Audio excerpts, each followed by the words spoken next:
Class divide has always been one of the deepest wounds in human societies, and one of the most misunderstood. It does not exist only in money, but in the unseen walls built between people because of what they have and what they lack.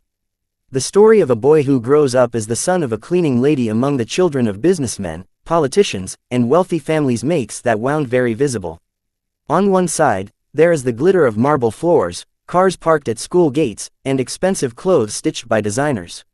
On the other, there is the quiet presence of someone who walks the same corridors but feels like an outsider because he carries with him the smell of detergent, the shadow of poverty, and the silence of invisibility. It is not that he lacks intelligence or dreams.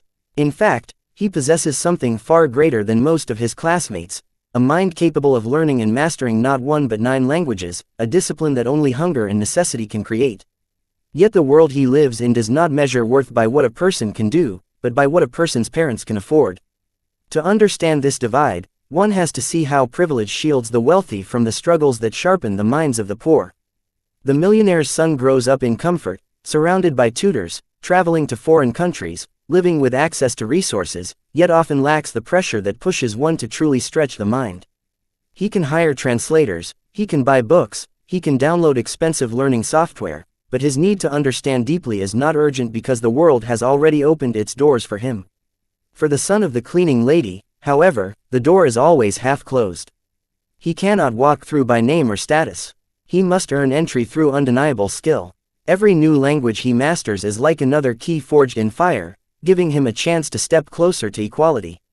The divide here is not just economic. It is social and psychological. The poor boy is constantly reminded of his place.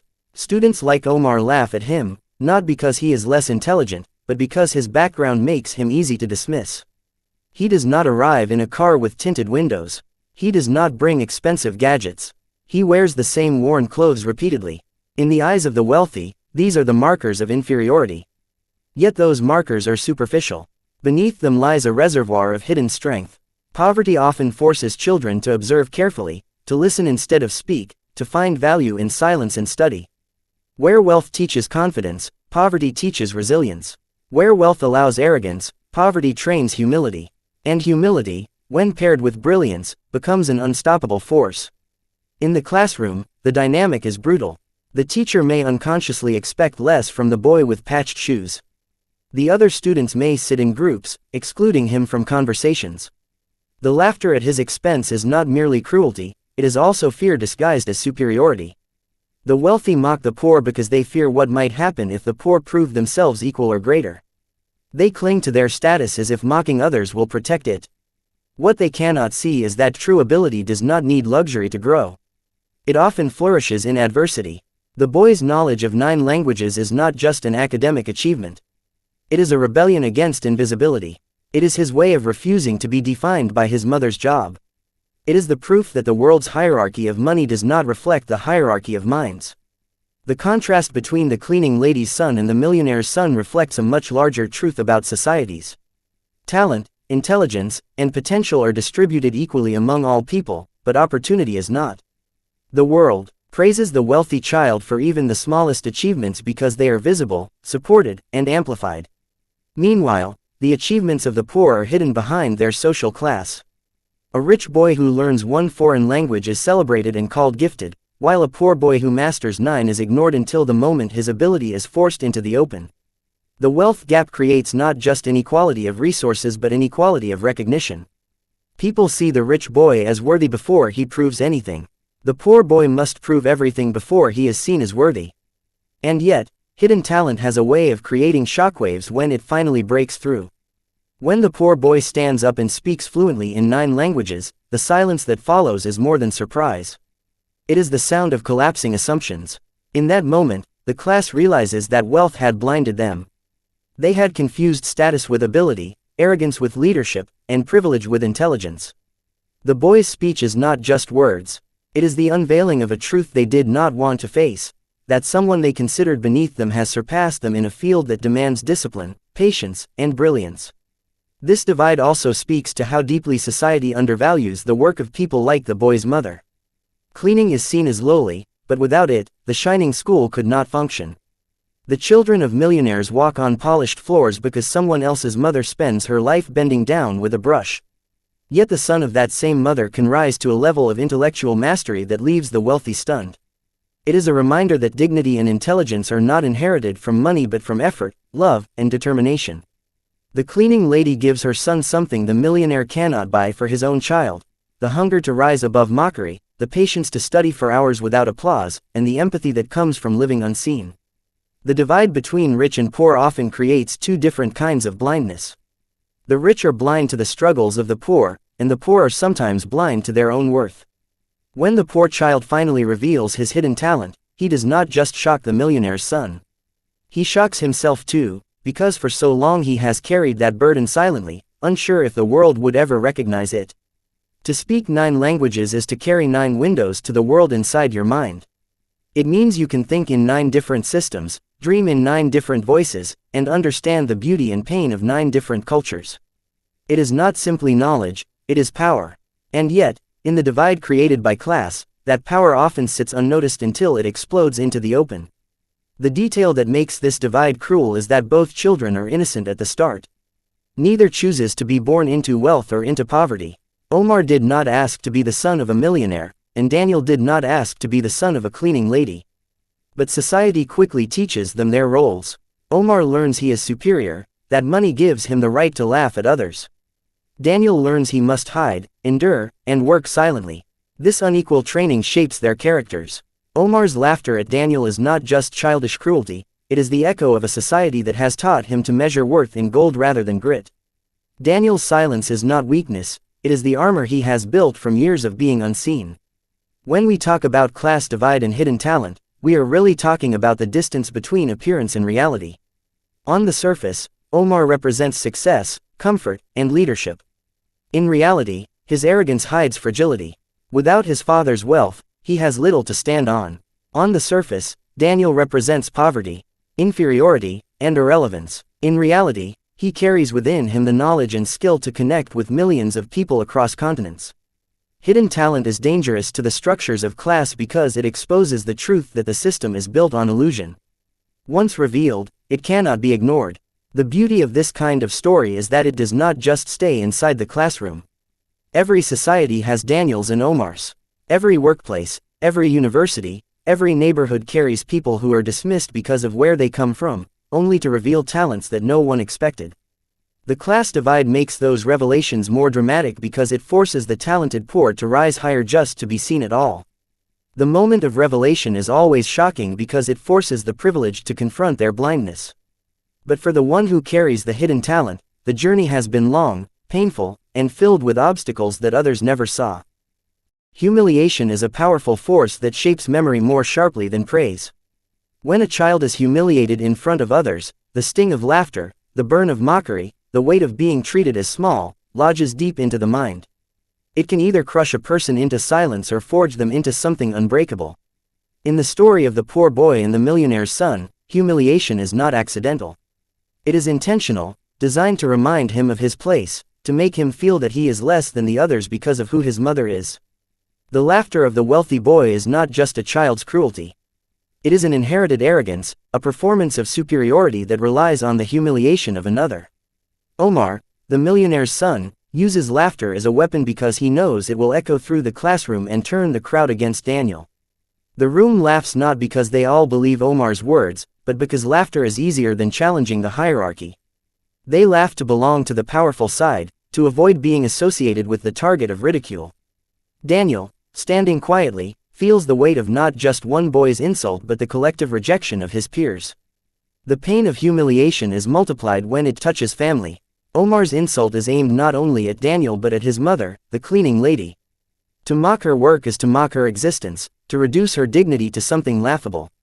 For a son who loves his mother, who has watched her hands crack from chemicals, who has seen her wake up before dawn to scrub floors that others dirty without thought, that insult cuts deeper than any remark about his own clothes or shoes. The humiliation is shared. Daniel feels as if his mother stands in that classroom with him, exposed to their laughter. In that moment, silence is not only restraint but a shield he uses to protect her honor, even as his heart breaks. What makes humiliation unbearable is the imbalance of power. Omar believes he is untouchable because of his father's wealth. He laughs with confidence because he cannot imagine that the boy he mocks possesses anything valuable enough to threaten him. Humiliation works best when the victim has no way to respond. But humiliation also plants seeds. Each insult Daniel has endured has not broken him, instead, it has been stored, fueling his determination. Every night when he stayed up practicing languages, repeating unfamiliar words until they became second nature, he was unconsciously preparing for a day when he would no longer endure humiliation in silence. The pain became a kind of hidden preparation, sharpening his will. Revelation, when it finally comes, is not a planned act of revenge but an organic eruption of truth. The teacher's request for Daniel to respond to the debate is the opening of a door. He does not stand to humiliate Omar in return. He stands to defend himself, to defend his mother, to show that he has something greater than wealth to offer. The first moment of revelation comes when he begins to speak in English with poise and clarity. That alone is enough to unsettle the class because they expected stumbling or silence. But when he moves into French, the shock deepens. The students hear the fluidity of his speech, the confidence of someone who has not merely memorized but lived inside the language. Then comes Spanish, Mandarin, Arabic, Russian, Swahili, German, Japanese, and Portuguese. With each new language, the room falls further into stunned silence. Every shift in language is like a hammer strike against the wall of assumptions built around him. Each tongue he speaks dismantles the false belief that intelligence belongs only to the wealthy. The power of revelation lies in contrast. Had Daniel been wealthy himself, his ability to speak 9 languages would have been impressive but not astonishing. People would assume that wealth had given him tutors, travel, and opportunities. What makes his revelation so shattering is the knowledge of who he is, the son of a cleaning lady, the boy mocked for his poverty, the invisible one. The contrast between their expectations and the reality of his talent creates a moment of collective shock. It is not simply admiration, it is a recognition that they were wrong, that they had misjudged him completely. Revelation here is not only about the languages, it is about forcing others to see what they refused to see before. For Omar, the humiliation he intended for Daniel reverses and becomes his own. He laughed at the poor boy, but now the class stares at him, watching as his confidence drains. The power of his father's money cannot help him here. His mocking words hang in the air, now ridiculous in light of what Daniel has shown. The laughter he once commanded has turned into silence, and silence is more damning than mockery. Omar is humiliated not by insult but by comparison. He is revealed as small in the presence of greatness. His wealth, which he believed made him untouchable, has no weight against the boy's brilliance. The revelation does not need Daniel to insult him, the truth itself is enough to break him. The psychology of revelation is fascinating because it reshapes the memory of humiliation. For Daniel, the sting of mockery is not erased but transformed. He remembers the laughter, but he also remembers how it ended. Revelation becomes a counterweight to humiliation, proof that silence was not weakness but patience. For the classmates, the revelation forces them to re-evaluate their own laughter. They become complicit in Omar's cruelty, and now they feel shame for having laughed. Humiliation is contagious in this way, it spreads from the original target to those who supported the aggressor, even passively. The revelation forces them to confront their own cowardice. Humiliation followed by revelation also creates a powerful lesson about dignity. When Daniel speaks 9 languages, he is not just displaying skill, he is reclaiming his mother's dignity. Every word he speaks in a new language says silently, "My mother is not just a cleaning lady. She is the woman who raised a son capable of mastering knowledge you cannot even imagine. Her work is not shameful because her sacrifice has given me the chance to rise." The revelation is therefore shared. Just as the humiliation insulted both mother and son, the revelation honors them both. It transforms the insult into a moment of pride. In broader terms, this dynamic reflects a universal human experience. Many people endure humiliation because of circumstances beyond their control: poverty, race, background, accent, or appearance. They carry that humiliation quietly, often doubting themselves, often hiding their talents. Revelation, when it comes, is rarely expected. It may be the artist unveiling a masterpiece, the athlete breaking a record, the student solving a problem no one else could, the worker demonstrating a skill overlooked for years. The shock comes not only from the act itself but from the realization that society had misjudged them. Revelation is a breaking of stereotypes, a moment that forces the world to pause and reconsider its values. Humiliation and revelation are linked in a cycle. Without humiliation, the revelation might not feel so powerful. Without the sting of mockery, Daniel's display of 9 languages might be admired but not transformative. It is the humiliation that sets the stage, that makes the revelation not just impressive but redemptive. The two forces feed each other. Humiliation pushes the victim to cultivate hidden strength, and revelation exposes that strength. At the perfect moment, reversing the roles of victim and aggressor. Omar, who sought to humiliate, becomes humiliated. Daniel, who endured humiliation, becomes the one who reveals. The power balance flips, and that flip is unforgettable. In classrooms, in workplaces, in families, this same drama plays out in smaller ways every day. Someone is dismissed, mocked, underestimated. Someone is told they cannot, that they are not enough, that their background defines their worth.